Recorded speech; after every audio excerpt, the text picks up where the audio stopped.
The Carlisle Indian School is part of the history of not just our county, it's a national story to tell. And there's almost this fear of talking about what really happened at the school. And I've not heard a teacher or very many residents in the county be willing to go out and say what it was, which is cultural genocide.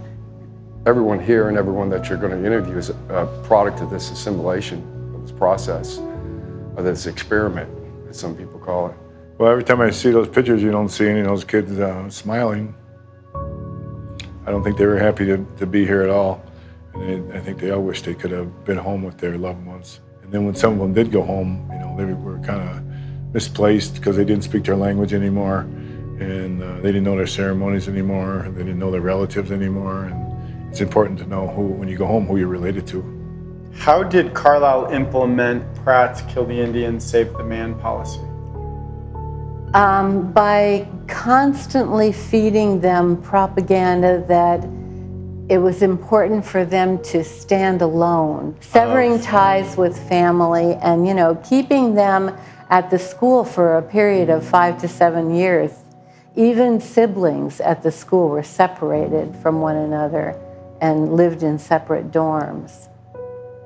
My grandmother, my great aunts, my great grandmother, they all went to boarding school. They were taught not to talk their language and feel that they would be hurt. So yeah, there wasn't much said, but you knew something horrific happened. There was a story I heard of a woman whose child was really young, a toddler, who was still nursing, and the mother would go up to the chain link fence at that school and nurse the child through the chain link fence.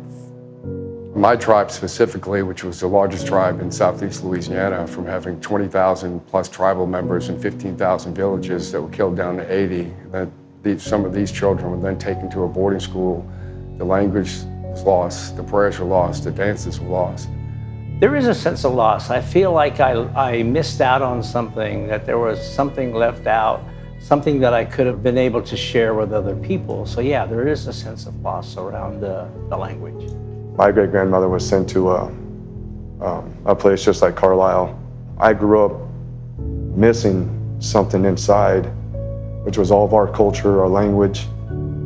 After finding out more about Jim Thorpe and the adversity and the life that he had lived, for all of the things that he accomplished, and to come through that adversity and where he came from with his background was an inspiration to all of us who were raised on a reservation or as a Native American. As Jim Thorpe's son, one of his sons, Jack Thorpe, Chief Jack Thorpe, said, "It breaks my heart that young people today's concept of my father or of history in general is what they see in the Burt Lancaster movie."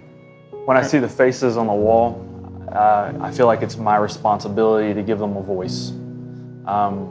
They're staring into our souls. They're asking for our help. Because there was no help then for them.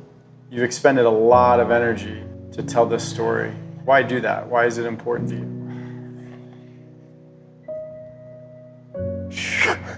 Thanks, for my daughter, for my mother, for my people.